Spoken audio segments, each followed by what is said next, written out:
à tous, je suis ravie de vous retrouver pour une nouvelle édition sur Monaco Info, dont voici les titres en images.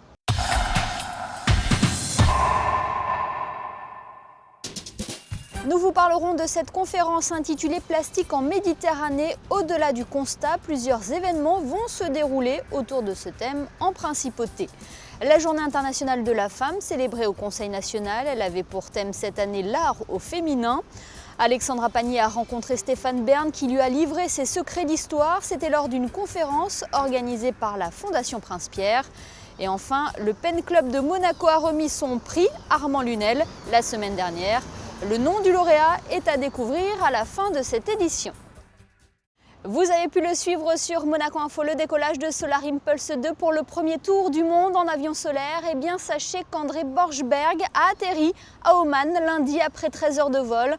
Un atterrissage vécu en direct par le Prince Albert II et Bernard Fautrier, vice-président de la Fondation Prince Albert II de Monaco.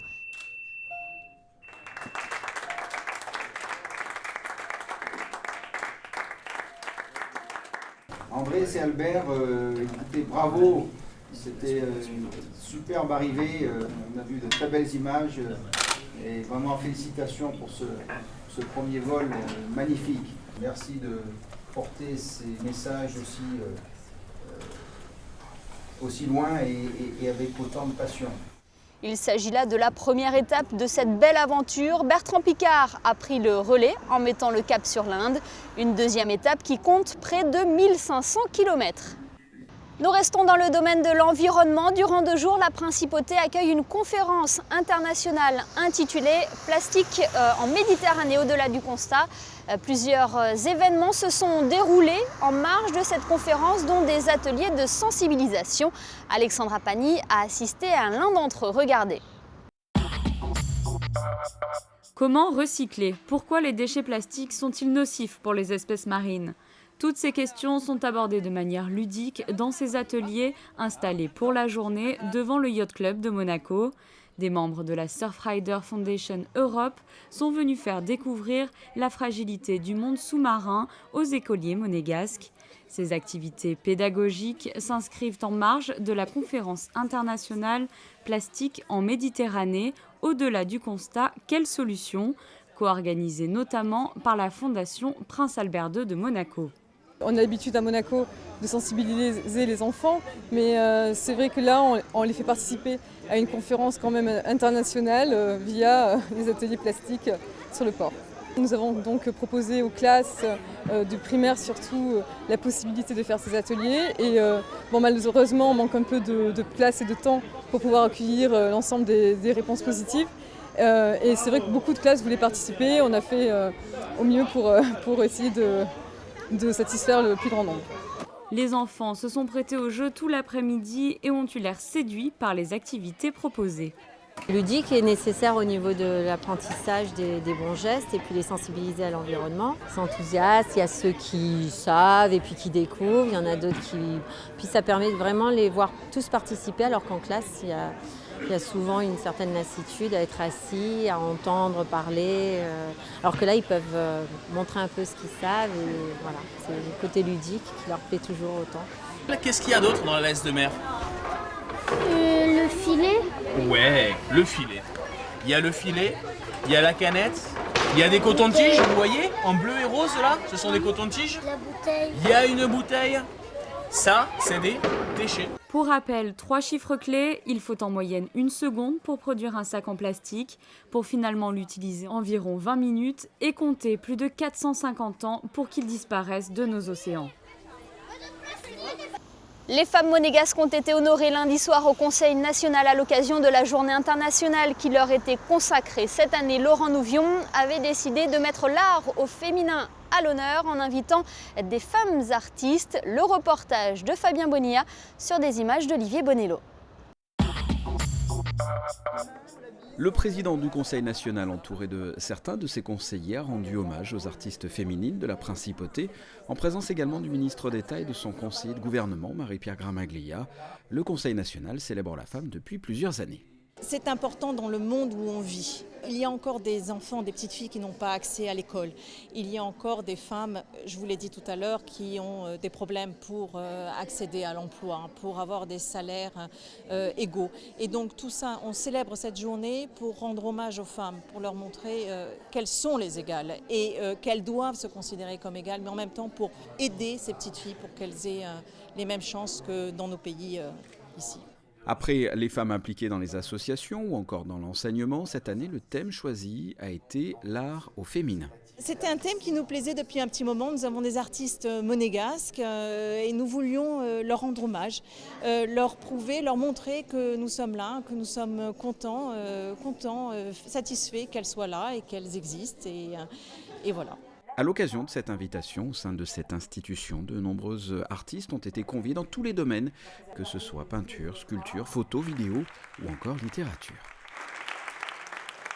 C'est un amoureux de la principauté qui a tout naturellement répondu à l'invitation de la Fondation Prince-Pierre. Stéphane Bern était de passage lundi soir au Théâtre des Variétés pour dévoiler les coulisses de son émission Secret d'Histoire. Alexandra Pagny l'a rencontré. Jules César, la reine Hortense, Anne de Bretagne ou encore Saint-Louis, voici quelques personnages illustres déjà accrochés à l'impressionnant tableau de chasse de Stéphane Bern. Ce journaliste passionné d'histoire depuis sa plus tendre enfance réussit le pari de rassembler en moyenne plus de 3,5 millions de téléspectateurs devant son émission Secret d'Histoire diffusée sur France 2. Devant un public monégasque venu en nombre, il revient sur les clés de ce succès. C'est un mélange de plein de choses qui font que, en permanence, je suis passionné parce que j'ai l'impression que je dois répondre à une mission d'urgence, qu'il faut absolument sauver telle personne des oubliettes de l'histoire. Et c'est ce qui rend peut-être le programme un peu attrayant parce qu'on sent que chez moi, il y a une vraie gourmandise et il y a un désir profond de rendre tout cela vivant. Je ne suis pas un historien, je suis un passeur d'histoire, je suis un raconteur ou un conteur d'histoire. Je ne me suis jamais prétendu un historien docte, pédant, savant. Au contraire, je suis comme quelqu'un du public, mais qui a cette gourmandise et qui a envie de partager. Je découvre, chaque fois que j'ouvre une porte, je découvre une chose derrière. Je me dis, ah, mais ça, venez, suivez-moi, je vais vous le montrer. Et donc c'est ce que je vais essayer de faire ce soir, c'est d'essayer d'emmener comme ça ceux qui ont la folie, mais la gentillesse aussi de venir m'écouter, et bien de les emmener comme ça dans les secrets d'histoire. Mais lorsqu'on est passionné, le plus difficile est souvent de devoir faire des choix. Pour Secret d'Histoire, évidemment, je dois m'appuyer peut-être sur des anniversaires ou des grands moments. Vous savez, cette année, 2015, c'est le tricentenaire de la mort de Louis XIV, il y a le bicentenaire de Waterloo, le 5e centenaire de la bataille de Marignan, 1515. Donc, vous vous appuyez sur des anniversaires. Mais ce n'est pas toujours le cas. Et puis sinon, c'est un alliage assez particulier. C'est-à-dire qu'avec mon producteur, on couche sur le papier des personnages qui nous fascinent, qui nous intéressent, qui nous permettent à la fois de raconter une période de l'histoire de France ou d'Europe, et ensuite de s'appuyer sur des lieux, des décors, des châteaux fabuleux, ou en tout cas des endroits qui sont méconnus du public et qui mériteraient d'être explorés, à la fois par la caméra, pour ensuite inviter les téléspectateurs à s'y rendre. Stéphane Bern est un habitué de la principauté. Il nous parle de cette fascination pour le rocher et ses princes. Monaco m'a toujours fait rêver. C'est incroyable. Étant petit, je me souviens, on allait passer nos vacances sur la Côte d'Azur, on allait parfois à Roquebrune-Cap-Martin, à Antibes, un peu à Juan-les-Pins, je ne sais pas. Et je voulais toujours aller à Monaco. C'était mon rêve. Moi, je tannais mes parents jusqu'à ce qu'ils cèdent. Et d'un coup de volant, eh bien, on arrive à Monaco. Je trouvais, si vous voulez, évidemment, il y avait... Je n'aime pas l'idée de conte de fées, mais c'est vrai que c'est l'image que j'en avais quand j'étais gamin. Et petit à petit, à force de venir à Monaco, j'ai découvert que c'était un pays où on travaillait, un pays qui était accueillant, un pays qui avait une histoire passionnante, un pays où les résidents étrangers sont toujours les bienvenus, où des gens de la région viennent travailler et sont heureux d'y travailler. Et puis surtout, j'ai découvert cette famille princière que je trouve absolument fascinante. Fascinante parce qu'elle fait rêver le monde entier, qu'elle est dans le regard un peu comme ça du monde entier et qui en même temps est restée simple, très accessible. L'émission intitulée « Les Grimaldi, princes de Monaco » a d'ailleurs rencontré un franc succès. Souvent rediffusée, plus de 10 millions de téléspectateurs l'ont vue à ce jour. Cette saison de conférences de la Fondation Prince-Pierre s'achèvera en douceur le 30 mars prochain avec le célèbre chocolatier Pierre Marcolini, bien connu en principauté. Le Pen Club de Monaco remettait son traditionnel prix Armand Lunel vendredi dernier. Il a récompensé l'écrivain Daniel Legendre pour sa nouvelle Louis Maître Berger. Le reportage d'Alexandra Pani. Jean, essoufflé, fait une halte. Il pose à terre son sac à dos. Le chien, langue pendante, se couche à ses pieds. Il est midi passé. Voici les premières lignes de cette nouvelle récompensée cette année par le Pen Club de Monaco. Daniel Legendre, son auteur, a été sélectionné parmi 14 textes. Les 5 membres du jury ont choisi à l'unanimité la nouvelle Louis Maître Berger. Je l'ai écrite en 3 morceaux, cette nouvelle. C'est-à-dire j'ai commencé à écrire le premier volet, et puis quelques mois après, je me suis dit c'est quand même dommage de laisser ce pauvre berger éventré. On va quand même penser à lui, donc j'ai fait une veillée.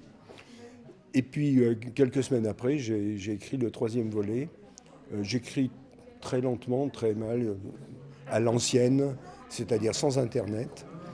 Et je corrige beaucoup. C'est le seul concours littéraire qui accepte des nouvelles d'une 30aine de pages.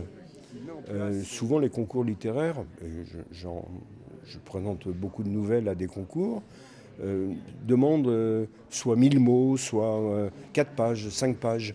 Mais des concours qui acceptent des manuscrits de 30 à 35 pages, je ne connais que le Pen Club de Monaco. Ce prix Armand Lunel a vu le jour en 2006 en hommage à cet écrivain et professeur de philosophie au lycée Albert Ier, qui était à l'initiative de la branche monégasque du Pen Club en 1968. Il s'agit, comme tout prix littéraire, de permettre à des gens de faire connaître leur talent d'écrivain, mais dans des cadres assez précis. Il s'agit d'écrire une nouvelle d'une certaine longueur, donc un texte de fiction, en langue française et qui n'a jamais été édité. Pour rappel, le Pen Club est une association internationale d'écrivains créée en 1921 à Londres, qui a pour vocation de défendre la liberté d'expression. Aujourd'hui agréée par le Conseil économique et social des Nations Unies et par l'UNESCO, l'association travaille en étroite collaboration avec de nombreuses organisations internationales.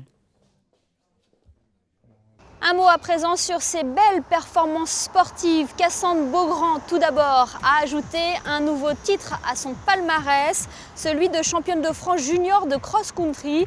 La licenciée de l'AS Monaco Athlétisme a dominé la course de bout en bout, une victoire qui restera dans les annales. Autre athlète qui s'est illustrée dernièrement, Lisa Pou, la jeune nageuse, a battu le record de France du 5 km indoor à Sarcelles. Elle remporte par la même occasion le titre de championne de France cadette. Régulière et impliquée, Lisa Pou est un espoir en devenir car elle est seulement âgée de 16 ans. Et puis cette nouvelle aventure pour Stefano Coletti. Après la GP2, le pilote monégasque s'est engagé avec KV Racing pour la prochaine saison de IndyCar. Le pilote de 25 ans fera équipe avec Sébastien Bourdet. Début de la saison, fin mars, avec le Grand Prix de Saint-Pétersbourg en Floride. Et nous voulions également rendre hommage aux victimes du crash en Argentine qui est survenu lundi. L'accident d'hélicoptère a fait 10 victimes, parmi elles 3 champions qui ont marqué le sport français, la navigatrice Florence Artaud, le boxeur Alexis Vastine et la nageuse niçoise Camille Muffat. Ils participaient au tournage de l'émission de télé-réalité Dropped qui devait être diffusée sur TF1.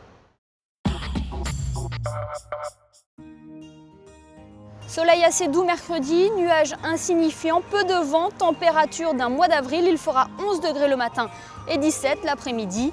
Prolongement de la période de beau temps jeudi malgré la présence de quelques nuages. Même cas de figure vendredi avec des températures stationnaires et supérieures au normal de saison. Et le week-end s'annonce un peu plus nuageux, température en baisse, il fera 13 degrés au meilleur moment de la journée. Ce journal est à présent terminé, merci de nous avoir suivis. Dans quelques instants, retrouvez la suite de nos programmes sur notre antenne. Quant à nous, on se retrouve très bientôt sur Monaco Info.